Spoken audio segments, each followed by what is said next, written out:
ال3 لغات شبه بعض في الاسم، بس مختلفة تمامًا في القوة والسهولة والاستخدام. النهارده هنعمل مقارنة سريعة بين C وC++ وC# ونشوف مين الأقوى فعلًا. نبدأ بC الجد الكبير، أقدمهم واتعملت في السبعينات، سريعة جدًا لأنها قريبة من لغة الآلة، يعني بتخاطب الهاردوير بالضبط، بس صعبة لأنك بتتعامل مع كل حاجة بنفسك، الذاكرة، البيانات، الإدارة، بس بالمقابل الأداء جبار، وعشان كده بتستخدم في أنظمة التشغيل والبرامج اللي محتاجة سرعة قصوى زي لينكس. بعد كده نخش على سي بلس بلس، اللغة دي تعتبر الابن العبقري، اتطورت من سي وأضافوا فيها ال OOP البرمجة الكائنية، يعني تقدر تنظم الكود وتتعامل مع الكائنات بسهولة. سرعتها عالية جدا وقوية جدا، بس كمان أعقد من سي شارب، محتاجة تركيز. بتستخدم في الألعاب التقيلة زي الريل انجن وبرامج ضخمة زي فوتوشوب وجوجل كروم.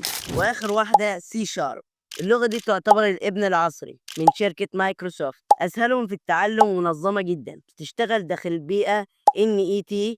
ساعات الأداء فيها أقل شوية من السي بلس بلس، بس التطوير بيها سريع جدا ومناسب لأي مبرمج مبتدئ أو محترف. تقدر تعمل بيها تطبيقات ويندوز، مواقع، وألعاب يونيتي. الخلاصة، لو عايز تتعلم الأساس الحقيقي ابدأ بسي، لو عايز قوة وأداء للألعاب روح لسي بلس بلس، ولو عايز لغة حديثة وسهلة وسريعة في التطوير سي شارب هي اختيارك. في النهاية مفيش لغة أقوى من التانية، في لغة أنسب ليك.